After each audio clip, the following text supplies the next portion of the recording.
Hi friends, ఈరోజు మనం ఈ వీడియోలో దీపావళికి సంబంధించి పూజకు అవసరమయ్యే సామాగ్రి గురించి అయితే ఈ వీడియోలో తెలుసుకుంటారు.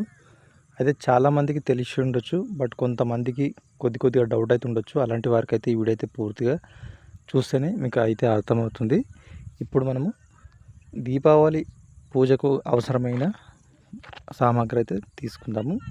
ఫస్ట్ మనము దీపావళి అనగానే మనం ఇల్లును అలంకరించుకుంటాం అనమాట. ఇల్లు అలంకరించుకోవడానికి మనకు మెయిన్గా అవసరమయ్యేది నూనె దీపాలు.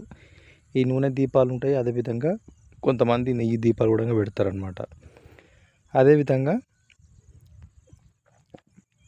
ఈ నూనె దీపాలు నెయ్యి దీపాలు కూడా మట్టి దీపాలు ఉంటాయి కదా, ఆ మట్టి దీపాలలో లేదా మెటల్ దీపాలు కూడా ఉంటాయి అన్నమాట. రెండిట్లో ఏదైనా పెట్టచ్చు. బట్ మెయిన్గా ఏంటంటే మట్టి దీపాలు ఉంటాయి కదా, మట్టితో తయారు చేసిన వాటిలో మనము పెడితేనే చాలా బాగుంటుంది. అది గుర్తుంచుకోండి. అదేవిధంగా వత్తులు కూడా కొంతమంది ఇంటి దగ్గర చేస్తారు. అదేవిధంగా కొంతమంది మార్కెట్లో అయితే కొనుక్కుంటారనమాట. అది మీ ఇష్టము. అదేవిధంగా నెయ్యి లేదా నూనె, ఇవి దీపాల కోసం అన్నమాట. అయితే మనము నెయ్యి అయినా మార్కెట్లో కొనుక్కోవచ్చు, నూనె అయినా తీసుకోవచ్చు, అది మీ ఇష్టము. అదేవిధంగా డెకరేషన్ లైట్స్. దీపావళి అనగానే చాలామంది కొంతమంది దుకాణదారులు ఉంటారు కదా, దుకాణదారులు లేకుంటే బిల్డింగ్ ఉన్నవారు లేకుంటే అలాంటి వారి మీద డెకరేషన్ లైట్లు అయితే వేస్తారనమాట వారం రోజులు. అది మీ ఇష్టం అన్నమాట. అదేవిధంగా మనకు ఇవి ఇంటి అలంకరణ అయిపోయిన తర్వాత లక్ష్మీదేవి పూజ ఉంటుంది కదా, ఆ లక్ష్మీదేవి పూజకు అవసరమయ్యే సామాగ్రి గురించి తెలుసుకుందాం. ఇప్పుడు లక్ష్మీదేవి పూజకు అవసరమయ్యే సామాగ్రి, లక్ష్మీదేవి బొమ్మ లేకుంటే విగ్రహం అయితే ఉండాలన్నమాట. ఈ రెండిట్లో ఏదైనా ఉంచుకోవచ్చు. విగ్రహం ఉంటే చాలా బాగుంటుంది. అది మీ ఇష్టం, మీ యొక్క స్తోమత బట్టి. అదేవిధంగా పసుపు కుంకుమ అయితే ఖచ్చితంగా అయితే కావాలి. అదేవిధంగా అక్షాంతలు కూడా ఇవి పసుపుతో కలిపబడిన అక్షాంతలు అయితే ఉండాలి. అదేవిధంగా గంధం చందనం అయితే కావాలి. అదేవిధంగా పూలు కావాలి, తులసి ఆకులు కావాలి. అదేవిధంగా మీరు పూలు తీసుకున్నారనుకోండి, 5 రకాలు అంటే మీకు దొరికితే 5 రకాల పూలు అయితే తీసుకోండి, దొరకకపోతే ఏం చేయలేము.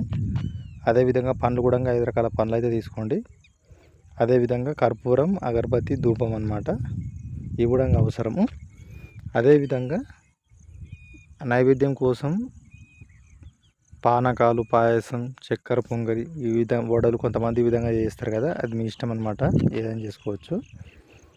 అదేవిధంగా ఇంతకుముందు చెప్పుకున్నట్టు పండ్లు అన్నమాట, పండ్లు కూడా కావాలి. అదేవిధంగా వక్కలు, జీలకర్ర, సోంపు, ఇవన్నీ కూడా తాంబూలం కోసం అన్నమాట. అదేవిధంగా చిన్న కంచె గిన్నెలు ఉంటాయి కదా, చిన్న గిన్నెలు, అవి దీపారాధన ప్లేట్లు. పెద్ద ఉంటాయి కదా దీపారాధన ప్లేట్లు, అంటే కొద్దిగా ఎత్తుగా ఉంటాయి కదా దీపాలు వెలిగించడానికి, అవన్నమాట. అదేవిధంగా లక్ష్మీదేవి అష్టోత్తర శతనామావళి పుస్తకం ఉండాలన్నమాట. అయితే ఇవన్నీ కూడా చాలామందికి తెలిపాయి అనమాట. మెయిన్గా ఏంటంటే దీపావళి అనగానే బొమ్మలు, దీపాలు, పటాకులు ఇవే గుర్తొస్తాయి, కానీ ఇవన్నీ కూడా కొంతమందికి మెటీరియల్ అయితే గుర్తుండదు అనమాట. అందుకోసమే మీకు యూజ్ అవుతుందనే ఉద్దేశంతో అయితే నేనైతే ఇప్పుడైతే చేస్తున్నాను. అదేవిధంగా పటాకులు అయితే ఖచ్చితంగా అయితే కావాలి. కొత్త బట్టలు, అది ఇంట్లో ఉన్న వాళ్ళకు. అదేవిధంగా మనం ఏదైతే లక్ష్మీదేవి పూజ ఉంటుంది కదా, లక్ష్మీదేవికి సంబంధించి కొత్త బట్టలు కూడా తీసుకోవాలన్నమాట. అది మీ ఇష్టము, మీ యొక్క స్తోమత బట్టి.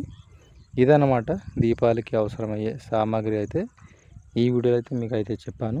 నేను ఒకవేళ ఏమైనా మిస్ అయితే కింద కామెంట్లో నాకు తెలియజేయండి. Thank you.